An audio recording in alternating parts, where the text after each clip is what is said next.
युवा कोई भी नहीं है तो एक मोहित किसान या पूरे समाज को अगर बोलेगा एक दिशा में चलो तो बड़ा कठिन उसके लिए हो जाएगा। तो हमको ऐसे हजारों मोहित किसानियां यहाँ लाना होगा और वो गायत्री परिवार की तरफ से आप लोगों के जो इम्पैक्टफुल जो आपका ऑरा है उस ऑरे की मदद से हम लोग निश्चित ही एक अच्छी समाज की नींव रख सकते हैं। और सद्गुण साधना सप्ताह, ये सप्ताह हमें हर साल एटलीस्ट एक एक संस्था ने एक एक बार वो करना चाहिए। अगर हमारे व्याख्या की है जिसमें पूरे ब्रह्मांड की रचना कैसे हुई उसका पूरा उन्होंने विश्लेषण इस नासदीय सूक्त में किया है।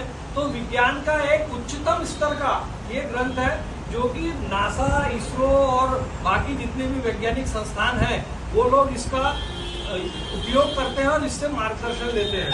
उसके बाद में वेदांत विज्ञान उन्होंने लिखे हैं। वेदांत विज्ञान एक ऐसा ग्रंथ है, हम लोग विज्ञान के नाम पे अगर हम बोले तो हमको एक लेबोरेटरी दिखती है जहाँ पे कुछ बच्चे जाते हैं, ब्यूरेट पीपेट लेके एक्सपेरिमेंट करते हैं, 15 मिनट में उसका हमको परिणाम मिल जाता है। वो एक विज्ञान हो गया, बहुत ही एक धरातल के लेवल का। लेकिन जो विज्ञान की गुरुदेव बात करते हैं, जो वेदांत में विज्ञान दिया है, वो विज्ञान में गुरुदेव ने 8 बिंदुओं पे फोकस किए हैं। 4 बिंदु ऐसे हैं जो कि कोई भी उसका पालन कर सकता है, दम्भी भी कर सकता है। और उनका कहना है कि रावण भी इन 4 गुणों, सभी ने इसको पालन करना चाहिए, ऐसा वेदांत विज्ञान में गुरुदेव ने स्पष्ट लिखे हैं। और इसका पालन कोई भी कर सकता है।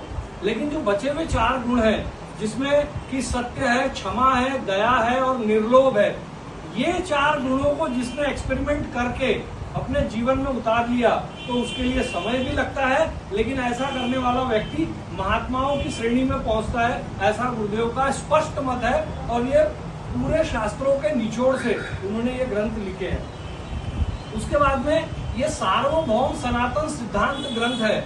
इस ग्रंथ के बारे में जितना बोला जाए, मेरी तो मतलब क्षमता ही नहीं है कि मैं इसकी व्याख्या कर सकूं। आपको मैं सही बताता हूँ, सिर्फ 17 पृष्ठ मैंने इसके पढ़ा और मेरे जीवन के बाकी के जितने साल है मैं वो 17 पृष्ठों पे ही काम करूं तो वो खत्म नहीं होने वाला। इतना ताकतवर ये ग्रंथ है। जैसे न्यूटन ने 1400 में 3 सिद्धांत दिया था, वैसे गुरुदेव ने इस ग्रंथ में 5 सिद्धांत, 5 तत्वों के 10 सिद्धांत दिए हैं। जो हमारे पंच महाभूत है, पृथ्वी, जल, तेज, वायु, आकाश, तो हर तत्व के 2-2 सिद्धांत, ऐसे 10 सिद्धांत दिए हैं। उनसे हम लोगों ने हमारे सनातन धर्म की जो लगाम ढील किए और उससे एक नया तंत्र बन गया। लेकिन अगर उसको पकड़ के रखना है तो ये सार्वभौम सनातन सिद्धांत पे हमारी युवा पीढ़ी जो विज्ञान से जुड़ी है, जो रिजल्ट चाहती है कि हमने ये किया तो इसका रिजल्ट कहाँ है, ऐसे लोगों को इन ग्रंथों का अध्ययन करना चाहिए। बड़े बड़े अनुसंधान केंद्रों में इस पे काम होना चाहिए। ऐसा पढ़ने के बाद मुझे लगा और इस पर कुछ यूट्यूब वीडियो भी बनाया हूँ। और ये एक छोटा सा ग्रंथ है जो ये पूरे सार्वभौम सनातन सिद्धांत का ऐसे है, ये उसका निबंध है। ये बताना इसलिए जरूरी है कि इतनी किताबों में क्या पढ़े, किस लिए पढ़े, ये भी हमारे पास जरूरी काम है। तो ये इन ग्रंथों का ये ऐसे है जो इस सनातन सिद्धांत छोटी सी पुस्तिका में है और ये बाकी विज्ञान से जुड़े ग्रंथ है। ये तो गुरुदेव चातुर्मास में 2 ग्रंथों का विशेष रूप से पारायण करते हैं।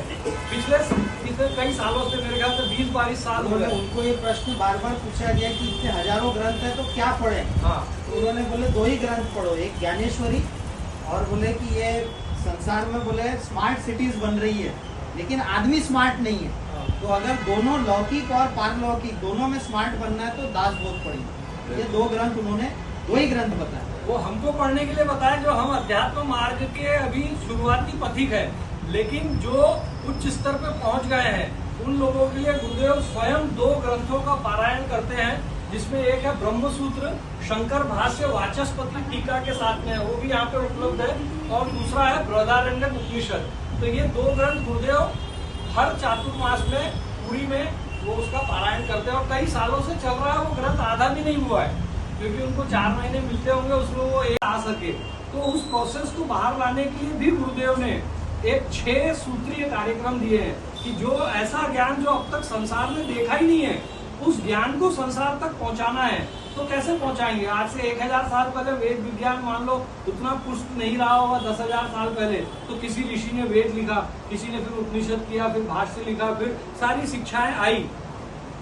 लेकिन 20,000 साल पहले, 10,000 पहले तो वो साल पहले तो नहीं था, तो उसको किसी ने तो उद्भाषित किया।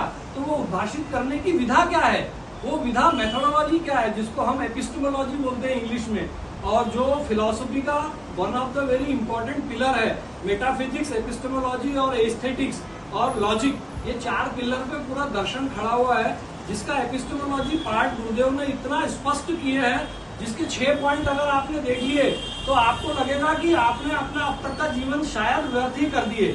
और अगर इसका 1 पॉइंट भी हमने अगर कर लिए होते तो हम उस दिशा में अगली जनरेशन को तो चलाते, लेकिन हम अपनी अगली जनरेशन को भी वो मार्गदर्शन नहीं दे। उस ग्रंथ का सार तत्व हम सभी के बीच में साझा करें, जिससे गुरुदेव के ग्रंथों को हम और करीब से जान पाए और अच्छे से जान पाए।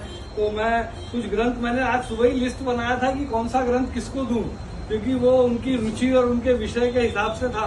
तो मैं वाजपेयी सर के लिए गणित के 2 ग्रंथ मेरे पास है जो गुरुदेव द्वारा रचित है। तो वाजपेयी सर जो ग्रंथ चाहें या दोनों चाहें तो वो दोनों भी उसका एक बार अध्ययन करके हमको उसका जो तत्व है वो समझाने का प्रयास करें।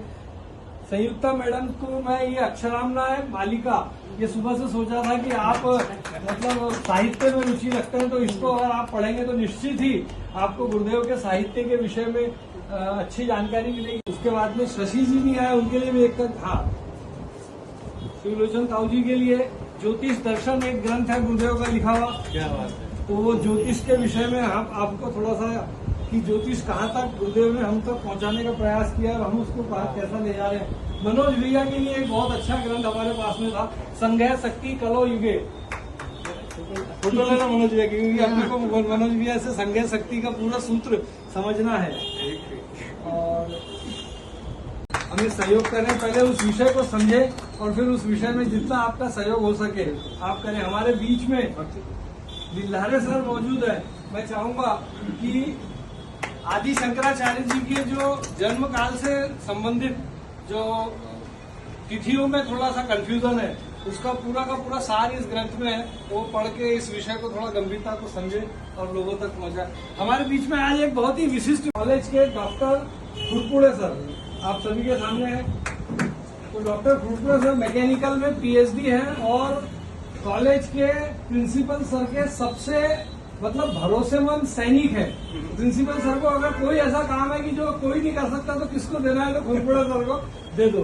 तो मैं चाहूंगा खुरपुड़ा सर की जो मैकेनिकल इंजीनियरिंग में स्किल है वो गणित की वजह से है, तो गणित का एक ग्रंथ मैं गुरुदेव को खुरपुड़ा सर को देना चाहूंगा। सर एक फोटो और हमारे एक और इन्वायरमेंटलिस्ट है हमारे साथ में जो कि पीएचडी है इन्वायरमेंटल इंजीनियरिंग में। वो भी गणित के बहुत रुचि रखते हैं, तो उनको भी गणित से संबंधित एक ग्रंथ में। तो इसमें संदेश ऐसे ही हमें मिलते रहे और गुरुदेव ने जो संदेश दिए उसमें जब आप इसको मिलाएंगे तो निश्चित ही कुछ नए संदेश हमारे समाज के लिए मैं अभी दे